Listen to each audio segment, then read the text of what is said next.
Mizo Idol top 5 result puan ani chumi ma chuanin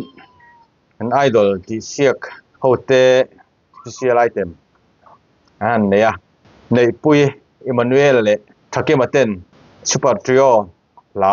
dai vero le ti khanum takin na ron sa rau pui khop maya chumi chu kanan ngai thau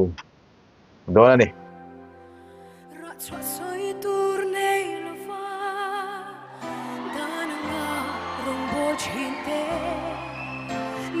chân vô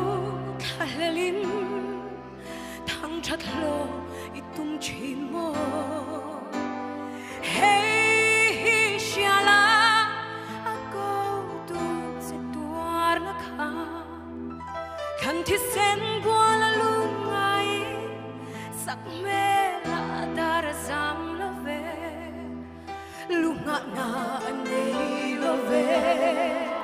kan sanin na xin mangai na vang at tuartu hay der don em ni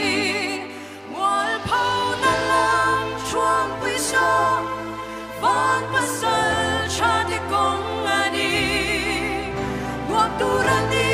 ring lo la ma ni ral na punani sol moi na ang thom re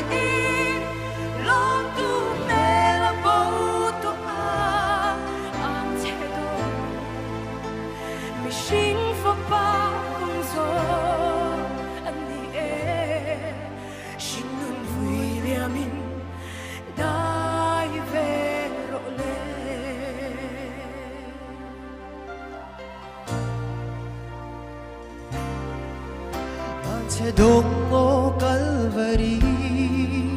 Thi na cross ang buhay po ba Karaw shuay na nun tanga Ken me ang tong tetsu Ko vela ka Di siyan din na om doa Di sa dana nung lovin Lalda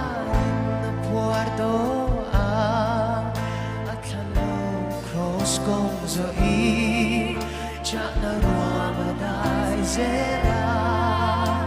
karabalong manui nun nalalu ko mala ko na lam chua pui so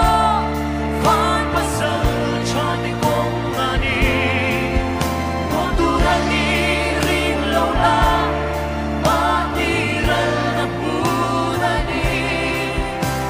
Moi la ao khom rei long tu pe la po to a on te don mi shin for pa kong so ani e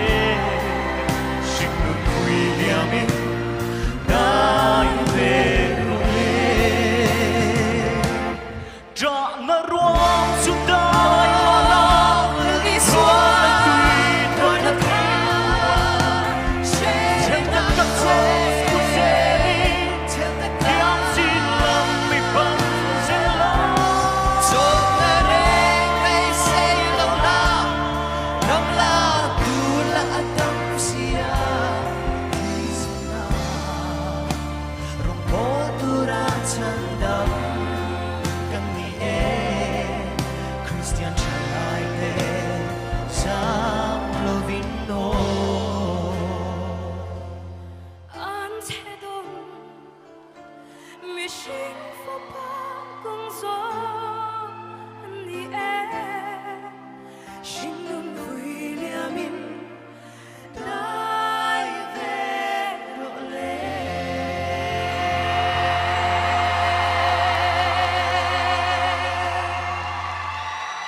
Paro Rivero,